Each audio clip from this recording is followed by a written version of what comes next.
Chapter 21. Jane takes a new job. Norman, Jane, and Poirot met for dinner on the night after the blackmailing incident. Norman was pleased to learn that Poirot no longer needed Mr. Robinson. "He is dead, the good Mr. Robinson." Poirot raised his glass. "Let us drink to his memory." "What happened?" asked Jane. "I found out what I wanted to know." "Was she mixed up with Giselle?" "Yes, but I wanted the full story." "And you got it?" "Yes, I got it." Poirot changed the subject and began to discuss the relationship between a career and life. "It is interesting to note," he observed, "that most people will find a job to do that truly makes them happy. You might hear a man who works in an office say that he dreams of traveling the world and exploring other countries. But you will usually find that he is perfectly happy to read books about such adventures, while preferring to work in the safety and comfort of an office." "I disagree," said Gale. "I'm a dentist by chance, not choice. My uncle was a dentist and wanted me to work for him. But I wanted to see the world. I gave up dentistry and went to work on a farm in South Africa. But it didn't work out. So I had to accept the old man's offer and come back to set up business with him." "And now you are thinking of giving up dentistry again and going off to Canada?" "Well, this time I shall be forced to do it." "Nothing's forcing me to travel," said Jane sadly. "I wish it would." "Eh bien," said Poirot, "I go to Paris next week, and you can take the job of my secretary. I will give you a good salary." Jane shook her head. "Antoine's is a good job." "So is mine." "Yes, but it's only temporary." "I will get you another job of the same kind." "No, thanks." Poirot smiled. 3 days later, Poirot's telephone rang. "Monsieur Poirot," said Jane, "is that job still available?" "But yes, mademoiselle. I go to Paris on Monday." "Can I really come?" "Yes, but what has happened to make you change your mind?" "I lost my temper with a customer. She was an absolute... Well, I can't say what she was, but I told her exactly what I thought of her. So I lost my job. And I'd like to come to Paris with you." "Good." Poirot and Jane travelled to Paris by boat and train. On the way, he told her about his plans.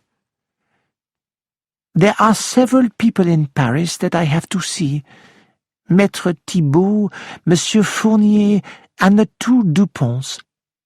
Now, mademoiselle, whilst I am talking to the father, I shall leave the son to you. You are very charming, and I expect that Monsieur Jean will remember you from the inquest." "I've seen him since then," said Jane, and she told Poirot about the meeting in the corner house. Poirot smiled. "He attracts you, this young man? He is good-looking, eh?" Jane laughed. "That's not how I would describe him. He's very sweet." 2 days later, Poirot and his secretary had dinner with the 2 Duponts. Jane found Jean just as friendly and easy to talk to as he had been in London, while Poirot and Monsieur Dupont discussed Persian archaeology. Poirot's interest seemed to be real, and Monsieur Dupont enjoyed himself enormously.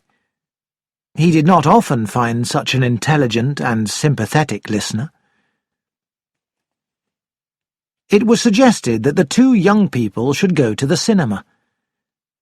Once they had gone, Poirot's interest suddenly became more practical. I imagine it is hard in these difficult financial days to raise enough money to pay for your trips, he said. Do you accept private donations? My friend, we pray for them. But unfortunately, most people do not care about pottery. They are only interested in paying for archaeological digs that are looking for gold. And yet, the whole of human history can be read through pieces of pottery. Would £500 be of use? Monsieur Dupont nearly fell over. You're offering that to me? To help with our research? It is the biggest private donation we have ever had. Poirot coughed. I would ask one favour. My charming young secretary, could she come with you on your next trip? Monsieur Dupont was surprised. Well, it might be possible. I will have to ask Jean. Mademoiselle Gray is passionately interested in pottery. It is the dream of her life to go on an archaeological dig. Also, she is very clever with a needle and thread, and can sew on loose buttons. Very useful. Yes, is it not? At the hotel, Poirot found Jane saying good night to Jean Dupont in the hall. As they went up in the lift, he said, I have found you a job of great interest. You are to travel with the Duponts to Persia in the spring. Jane stared at him. Are you mad? I'm not going to Persia.